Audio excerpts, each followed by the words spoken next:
मेरी शादी वाले दिन मेरा 15 साल का देवर आकाश बहुत खुश था। मैंने हमेशा उसे अपना छोटा भाई ही समझा था और वह भी मुझे प्यार से भाभी कहकर पुकारता था। मेरे पति की मृत्यु के कुछ दिन बाद मुझे अकेले सोने में डर लगने लगा, इसलिए मैं आकाश को अपने कमरे में सुलाने लगी।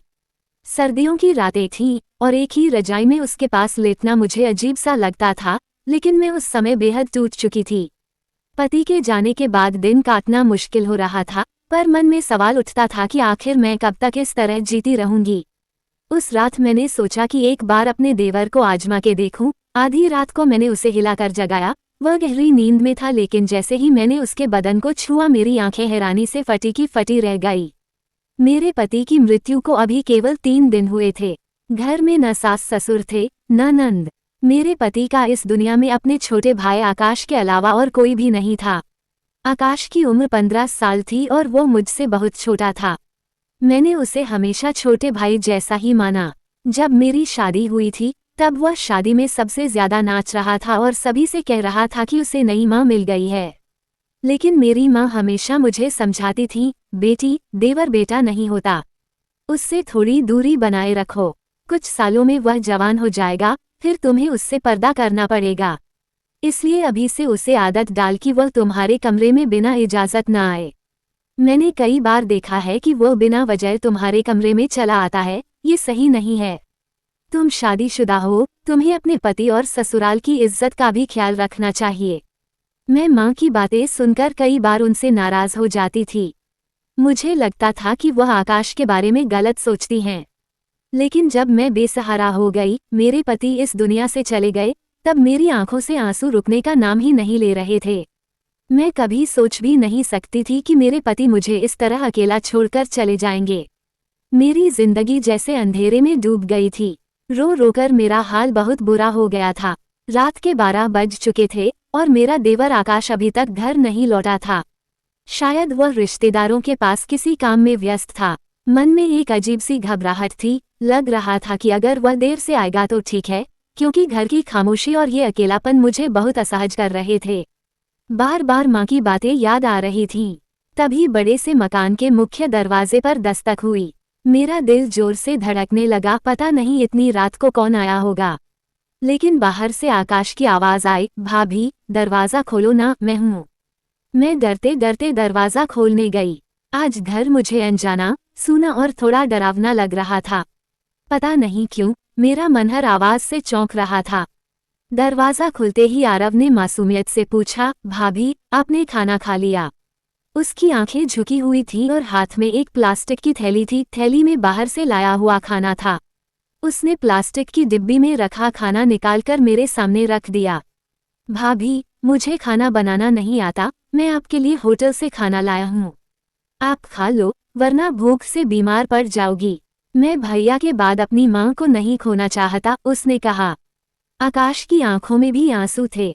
वो मुझे माँ जैसा मानकर बात कर रहा था, लेकिन मेरे दिमाग में माँ की चेतावनी लगातार घूम रही थी।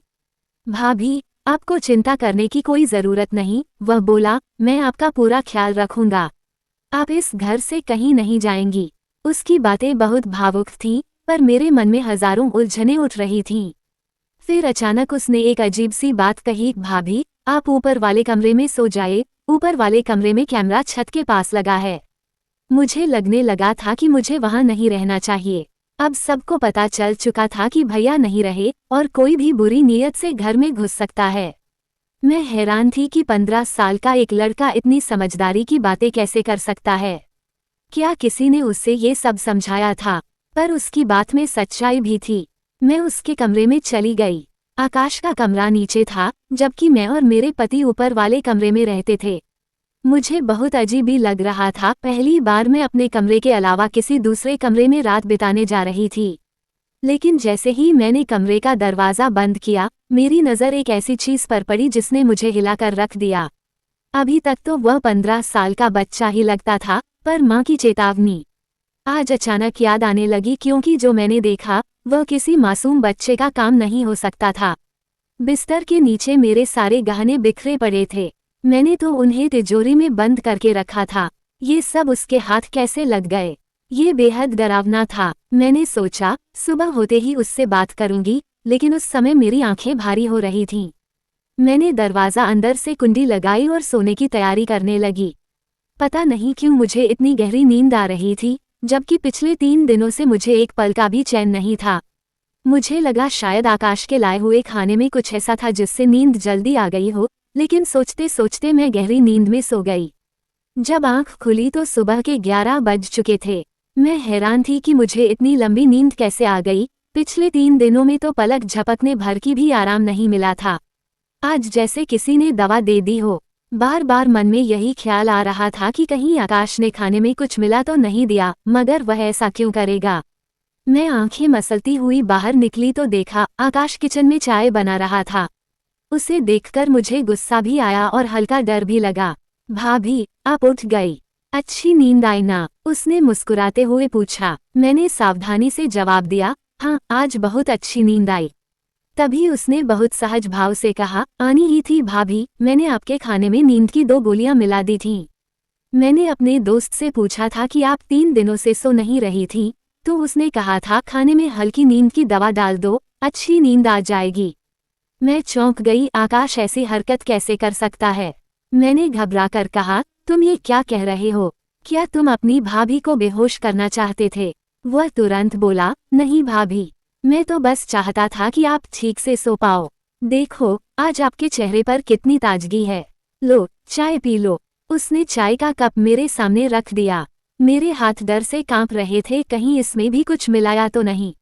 आकाश बोला, नहीं भाभी, इसमें कुछ नहीं है। अगर आपको शक है तो मैं पहले पी लेता हूँ। चलो, आधी आधी चाय पीते हैं। उसने कप से 2 घूंट पीकर मुझे दिखाए। उसका चेहरा इतना मासूम लग रहा था कि मैं अनजाने में उस पर भरोसा कर बैठी। ठीक है, मुझे माफ कर दो, मैं तुम पर शक कर रही थी, मैंने धीमे स्वर में कहा। आकाश का चेहरा सच में मासूम ही लग रहा था। उस दिन मैंने उससे गहनों के बारे में कुछ नहीं कहा। मैं देखना चाहती थी कि वह आगे क्या करता है। थोड़ी देर बाद उसने खुद ही बात शुरू की, भाभी, मैं आपके गहने बेचना चाहता हूँ। मेरे एक बहुत अच्छे अंकल हैं, वो हमारे लिए जेवर बेचकर ढेर सारे पैसे देंगे। हम उन पैसों से अपना एक पक्का मकान खरीद लेंगे। लेकिन किराए के मकान में हम कब तक रहेंगे? मकान मालिक कल किराया मांगने आने वाला है, हमारे पास तो पैसे भी नहीं है, मैंने कहा। आकाश की बातें सुनकर मैं दंग रह गई। मैंने तो अभी ऐसा सोचा भी नहीं था। मैंने कहा, आकाश, तुम्हें ये ख्याल कैसे आया कि हम अपना घर खरीदें? आकाश ने गंभीर होकर कहा, भाभी, अभी मुझे आगे की जिंदगी में बहुत कुछ सोचना है। हमें तो सारी उम्र साथ रहनी है। अपना घर होना बहुत जरूरी है। किराए के मकान में इंसान हमेशा असहज महसूस करता है। मैंने जेवर के बारे में कुछ नहीं कहा, लेकिन मुझे डर था कि अगर हमने जल्दी कुछ नहीं किया तो हम सड़क पर आ जाएंगे। मैं एक विधवा औरत थी और मेरा देवर सिर्फ 15 साल का था। ऐसे में कोई भी हमें धोखा दे सकता था। मैंने सोचा कि मैं मायके वालों से सलाह लूं। मैंने उन्हें फ़ोन करके बताया कि मैं जेवर बेचकर अपना घर लेना चाहती हूँ। लेकिन उन्होंने कहा, घर लेने की कोई ज़रूरत नहीं, तुम विधवा हो गई हो, अब हमारे पास आ जाओ। मैं उनके घर नहीं जाना चाहती थी। मुझे पता था कि मेरे भाई अपनी पत्नियों के आगे कुछ नहीं कहेंगे और अपनी विधवा बहन को बोझ समझेंगे। जिंदगी भर उनके सहारे नहीं जिया जा सकता। यह अच्छा मौका था कि मैं अपने जेवर बेचकर अपना घर ले सकती थी। मेरे पति ने मेरे लिए बहुत सारे जेवर बनवाए थे, लेकिन अब मैंने फैसला कर लिया। मैंने आकाश से कहा, ठीक है, तुम चाहो तो जेवर बेच दो। मैं अपने मायके वालों से पूरी तरह निराश हो चुकी थी। आकाश ने अपने उस अंकल को सारे जेवर दे दिए। सिर्फ 2 दिन बाद उन्होंने हमें एक बहुत अच्छी कॉलोनी में नए घर की चाबी और सारे कागजात दे दिए। मैं पूरी तरह हैरान थी, सिर्फ 2 दिन में घर कैसे मिल सकता है? लोगों को तो महीनों लग जाते हैं, रजिस्ट्री, ट्रांसफर, बैंक के चक्कर। लेकिन जब आकाश ने कागजात मेरे हाथ में थमाए तो मैं अवाक रह गई। सिर्फ 15 साल का था, लेकिन उसकी समझ किसी 50 साल के आदमी से भी ज्यादा लग रही थी। फिर उसने एक अजीब सी बात कही, भाभी, अब हम नया घर साफ कर लेंगे। उसके बाद आपसे बहुत जरूरी बात करनी है। उसकी आंखों में एक अजीब सी चमक थी, जिसे देखकर मैं समझ नहीं पा रही थी कि वो मुझसे क्या कहना चाहता है। उसे वक्त में जल्दबाजी लग रही थी। हमने नए घर में सारा सामान शिफ्ट कर दिया। अब खाने पीने और राशन की चिंता थी। मैंने कभी नौकरी नहीं की थी। फिर भी आकाश बार बार कह रहा था कि उसे मुझसे जरूरी बात करनी है। मेरे मन में हजार सवाल थे, लेकिन मैं चुप रही। शाम तक मैंने सारा सामान सही जगह पर रख दिया। वैसे भी हमारा सामान बहुत ज्यादा नहीं था। मैंने बहुत अच्छा खाना बनाया, बिल्कुल वैसा ही जैसा मैं अपने पति के लिए बनाती थी। मैं आकाश का इंतजार कर रही थी, क्योंकि अब वह इस घर का अहम हिस्सा बन गया था। मैं नहीं चाहती थी कि वो बाहर कोई गंदा खाना खाए। मैंने उसके लिए बहुत प्यार से खाना बनाया था, लेकिन दिन भर वो घर नहीं लौटा। मुझे बहुत बुरा लग रहा था। उसे तो अब घर पर होना चाहिए था। रात के 10 बज चुके थे। मेरे पति के रहते तो वह शाम 7 बजे तक घर आ जाता था और फिर बाहर कदम भी नहीं रखता था। मैं उसका इंतजार करती रही। रात के 12 बज गए। आखिरकार उसने दरवाजे पर जोरदार दस्तक दी। मैं गुस्से में दरवाजा खोलकर कह पड़ी, कहाँ चले गए थे आकाश? तुम्हें जरा भी शर्म नहीं? मैं तुम्हारी विधवा भाभी तुम्हारा इंतजार कर रही थी। मैंने इतने प्यार से खाना बनाया और तुम अपने दोस्तों के साथ बाहर चले गए। आखिर ऐसी कौन सी बात है कि तुम घर में नहीं रह सकते? अपने दोस्तों को यहीं बुला लिया करो। भाभी, मैं ऐसा नहीं कर सकता। उसने गुस्से में मुझे घूरा, जिसे देखकर मैं डर गई। आखिर वह अभी भी बच्चा ही था। मैंने सोचा कि मैं उसे डांट सकती हूँ। मैं यही सोच रही थी और चिल्ला रही थी कि अचानक उसने जोर से कहा, भाभी, बस करो। मुझे अब आपकी कोई बात सुननी नहीं। जो खाना आपने बनाया है, वह आप खुद खा लीजिए। ये कहकर वह अपने कमरे की तरफ बढ़ गया। उस समय वो किसी गुस्साए हुए बड़े आदमी की तरह लग रहा था। मुझे बहुत अफसोस हुआ, जरूर कोई गहरी बात थी। मैं उसके कमरे में गई और दरवाजा खटखटाया। उसने दरवाजा खोला और अजीब नजरों से मुझे देखा। उसने कहा, भाभी, एक बात कहूँ? मैंने उत्सुकता से पूछा, क्या बात? उसने गंभीर होकर कहा, भाभी, मैं चाहता हूँ कि आप मेरी मदद स्वीकार करो और हम कुछ बहुत जरूरी प्लान करें। उसकी बात सुनकर मैं चौंक गई। मैंने कहा, तुम ये क्या कह रहे हो आकाश? तुम्हारा माँ जैसा प्यार कहाँ चला गया? तुम तो सुबह और शाम मुझे माँ कहते थे। अब क्या हुआ? किसने तुम्हारा दिमाग प्रभावित किया? इतनी गलत बात तुमने सोची कैसे और बोल कैसे दी? मैं गुस्से से कांप रही थी। वो बिना किसी झिझक के मेरे सामने खड़ा था, लेकिन उसकी आंखों में एक अजीब सी कड़वाहट थी। उसकी नजरें देखकर मुझे डर लगने लगा। मैं बोलते बोलते रुक गई और सीधे अपने कमरे में चली गई। दरवाजा बंद करते ही मेरा दिल जोर जोर से धड़कने लगा। मैं सोच भी नहीं सकती थी कि आकाश इतने बड़े तनाव में है कि ऐसी उलझी बुलझी बातें करने लगेगा। मैंने उसे हमेशा अपने बेटे जैसा माना था। मेरी कोई औलाद नहीं थी और मेरे पति हमेशा कहते थे, आकाश को बेटा समझकर रखो। उसकी बातों ने मुझे अंदर से हिला दिया। मैंने ठान लिया कि आज के बाद उससे किसी भी तरह का विवाद नहीं करूंगी। घर मेरे नाम था, मैं अकेले भी रह सकती थी। अगर वह फिर किसी तरह की बदतमीजी या उल्टी सीधी बात करता है, तो मैं साफ कह दूंगी कि उसे कहीं और रहना होगा। सुबह हुई। मैंने गुस्से में उसके कमरे का दरवाजा खटखटाया। फिर अचानक ध्यान आया, दरवाजा अंदर से बंद ही नहीं है। मैंने धक्का देकर दरवाजा खोला। कमरा खाली था। आकाश घर में कहीं नहीं था। मेरा खून खौल उठा। मैं तेजी से मुख्य दरवाजे की ओर गई तो देखा, बाहर से ताला लगा हुआ था। मतलब आकाश ने मुझे घर के अंदर बंद कर दिया था। मुझे अब उससे सख्त नफरत हो गई थी। इतनी छोटी उम्र में इतनी गंदी हरकतें।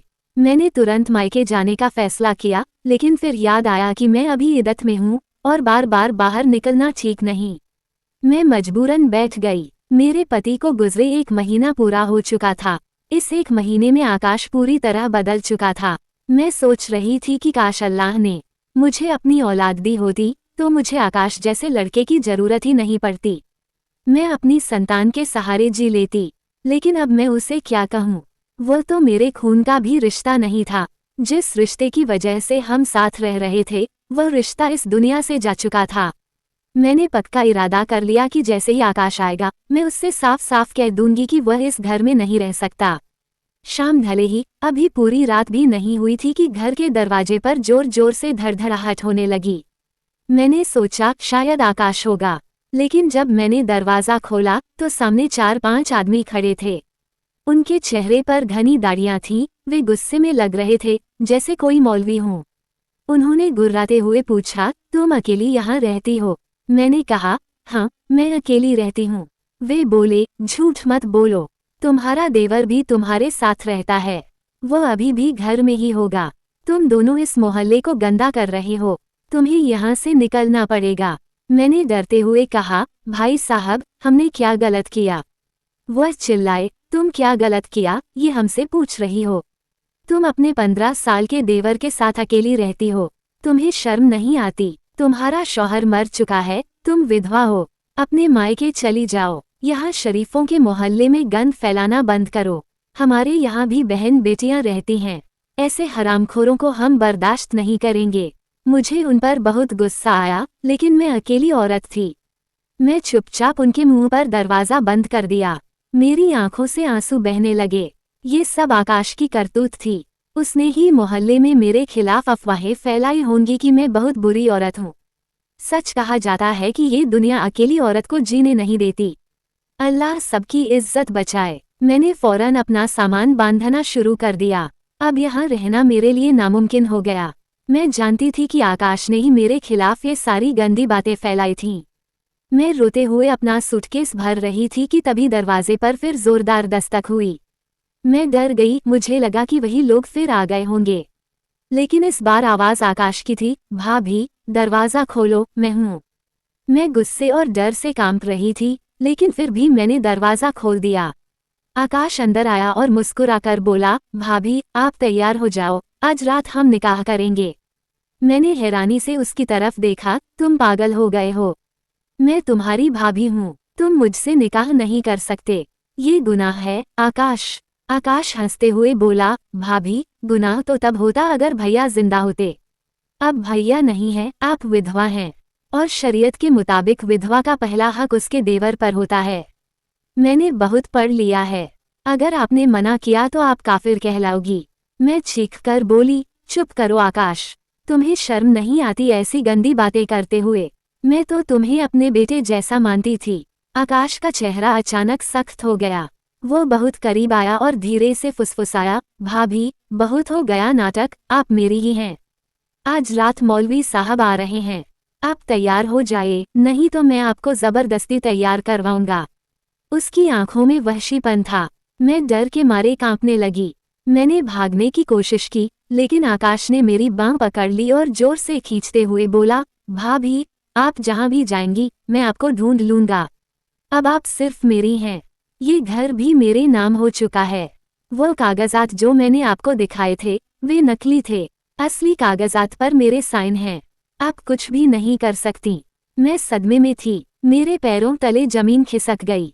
आकाश ने धक्का देकर मुझे बेड पर फेंक दिया और बोला, आराम कर लो भाभी, रात को बहुत कुछ होना है। ये कहकर वह कमरे से बाहर चला गया और बाहर से ताला लगा दिया। मैं रोते हुए बिस्तर पर गिर पड़ी। मेरी जिंदगी तबाह हो चुकी थी। एक 15 साल का लड़का मुझे अपने जाल में फंसा चुका था। मैं अल्लाह से दुआ मांग रही थी कि कोई चमत्कार हो और मैं इस हैवान से बच जाऊं। लेकिन तभी बाहर से मौलवी की आवाज़ आने लगी, निकाह की तैयारी शुरू हो चुकी थी। मैं चीखना चाहती थी लेकिन मेरी आवाज़ गले में ही दबकर रह गई। उसी वक्त आकाश ने दरवाज़ा खोला और 2 औरतों को अंदर भेज दिया। वे मेरे पास आईं और बोली, बेटी, तैयार हो जाओ, निकाह का वक्त हो गया है।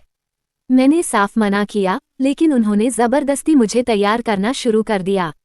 मेरी आंखों से आंसू रुक ही नहीं रहे थे। मैंने सोचा था कि विधवा होने के बाद मेरी जिंदगी शांत हो जाएगी, लेकिन असल दुख तो अब शुरू हुआ था। आकाश ने मुझे पूरी तरह अपना गुलाम बना लिया था। रात के 11 बज चुके थे। मौलवी साहब कमरे में आए और आकाश मेरे बिल्कुल पास बैठ गया। मैं कुछ बोलना चाहती थी, मेरा गला फट जाना चाहता था, लेकिन मेरी जुबान जैसे बंद हो चुकी थी। मौलवी साहब ने निकाह की रस्म शुरू की, कबूल है, कबूल है, कबूल है। मेरी जिंदगी का सबसे काला दिन था। मैंने मजबूरी में कबूल है कहा। निकाह खत्म होते ही आकाश ने मेरे सामने हाथ जोड़कर कहा, भाभी, अब आप मेरी बीवी हो, आज पहली रात है। मैं डर के मारे कांप उठी। आकाश ने कमरे का दरवाज़ा बंद किया और मेरी तरफ बढ़ा। मैं चिल्लाना चाहती थी, मैं मरना चाहती थी, लेकिन किसी ने नहीं सुना। उस रात आकाश ने मेरे साथ जो किया, मैं कभी भूल नहीं सकती। मेरी पूरी जिंदगी हमेशा के लिए बदल गई।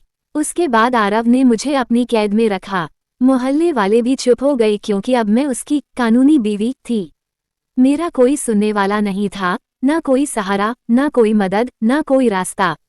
मैं दिन रात रोती रहती थी, लेकिन कोई फायदा नहीं, वह अब मेरा मालिक बन चुका था। वो मुझे जहाँ चाहता था, ले जाता था और जो चाहता था, करता था। मैं सिर्फ एक जिंदा लाश बनकर रह गई थी।